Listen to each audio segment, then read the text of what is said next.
because she disliked her mother for being a rural woman. She didn't allow her mother to attend the parent-teacher meeting. But when the parent-teacher meeting was halfway through, she saw her mother actually came to the school. She didn't care that the teacher was talking. She hurriedly raised her hand and lied that she wanted to go to the toilet, although doing so would cause the teacher's dissatisfaction. She was more afraid that her mother would appear in front of her classmates. She was more afraid that her rustic mother would embarrass herself. She ran downstairs and took her mother to the playground. And her mother was just afraid that her classmates would mistakenly think that she had no mother. But she couldn't listen at all. 그건 어디 하려고 그래? 창피하게. 엄마 제발 좀 끄단 말이야. 남의 속다 모르고 진짜.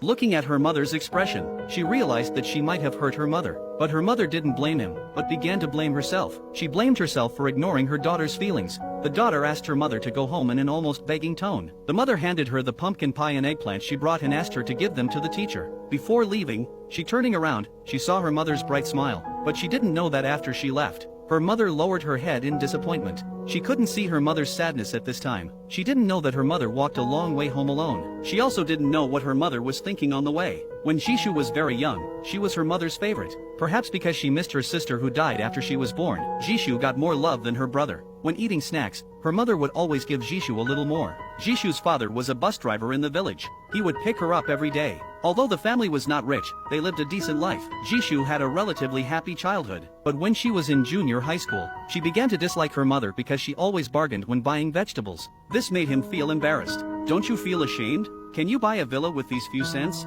She hated her mother's behavior. But her mother didn't seem to care at all. Father had a problem with his legs at that time. He was often laughed at by passengers as a lame driver. When father got angry outside, he would come home and take it out on mother. The sound of father beating mother could be heard outside. Jishu could only hide in the room with his brother and cry. But every time mother was beaten, she would always think about the siblings and prepare dinner for them. Mother's face was full of bruises, but she would always say it didn't matter. Jishu didn't want to stay in such a home for a moment. She cried to her bestie, "I hate this family. I hate my father who always beats my mother. I hate my mother who doesn't resist. In the future, I will be admitted to a university in a big city. After I go there, I will never go home again. But can things really go as she wishes?"